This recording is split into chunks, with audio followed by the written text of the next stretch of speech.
In 1845, Horace Mann, who was a reformer of public education in the United States, proposed to replace oral exams with written exams in schools. By the 1920s, the Scholastic Aptitude Test, more commonly known as the SAT, became one of the most prominent ability tests to get into college. Now the SAT is one of the most used sources for College Board selection of applicants. My claim is that standardized tests fail to accurately reflect student achievement, meaning that I believe standardized tests like the SAT and ACT are largely inaccurate resources to reference the amount of academic knowledge a student attains, and don't take into consideration the student qualities that will benefit their time in college classes. Many studies, including research by Gerald Bracey, who was an American education policy researcher, believe that standardized tests are limited to the student qualities they can assess.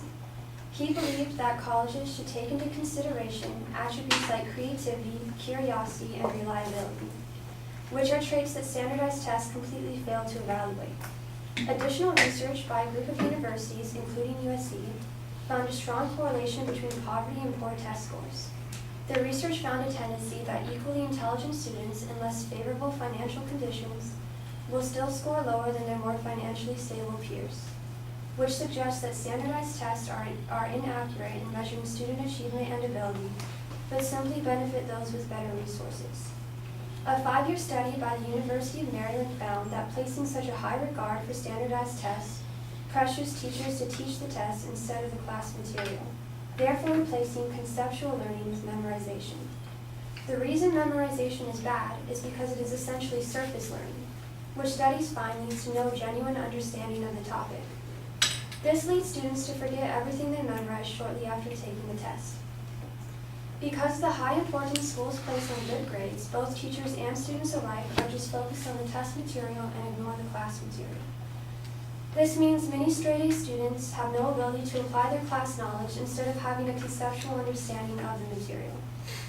When students actually understand class concepts, they develop out-of-the-box thinking that allows them to strategically solve real-life problems with applications from their classroom knowledge. Lastly, many countries that surpass the United States in the International Education Assessment don't use standardized tests in their schools.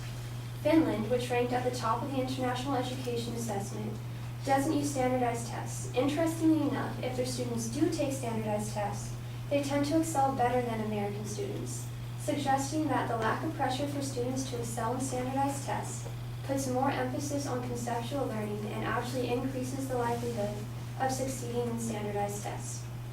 In conclusion, there is a lot of research indicating that standardized tests cannot accurately assess required qualities in students moving on to college, and the pressure these standardized tests puts on students encourages memorization instead of genuine understanding of the material. In addition to this research, the fact that countries without standardized testing tend to have more qualified students suggests that standardized tests fail to accurately reflect student achievement.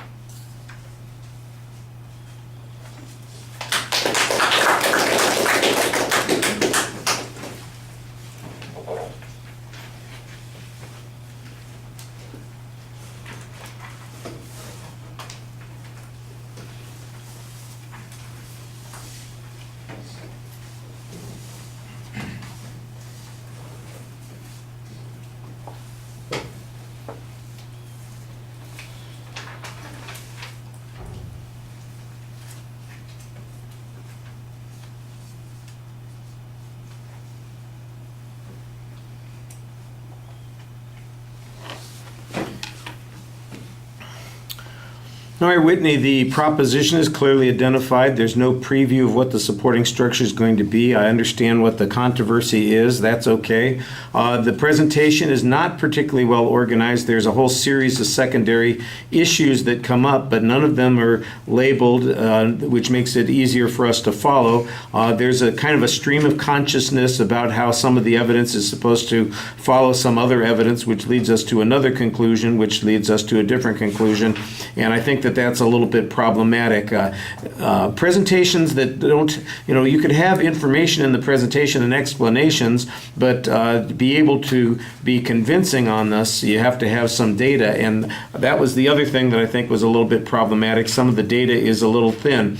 The best comparison that we get is to Finland, and I don't get a source on that. I've got some information from the University of Maryland that talks about how it's, pressures teachers to teach to the test, and that it really emphasizes memorization. And I can understand why memorization is potentially problematic as opposed to understanding conceptual learning, but there's nothing in here that quantifies that. There's no data that talks about how SATs are irrelevant to student performance. It's all asserted on your part. And the notion that schools, for instance, for the purpose of admission, don't look at those other issues is also assumed. My guess is that the SAT is used by the schools for admission purposes, but it's not the primary means of making that decision. It's a supplementary means, and it is the one tool that they believe that they have that allows them to compare students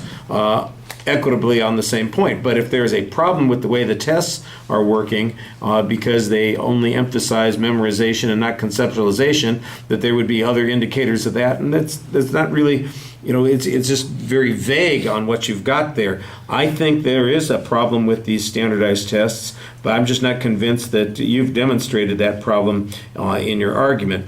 There's a lot of reading that's going on. There's virtually no eye contact with the audience. The presentation's quite short, so although your claim is clear and your explanations, I think, are pretty solid, you need a stronger organizational structure and you need better evidence to support your position. You got to work on the presentation a little bit.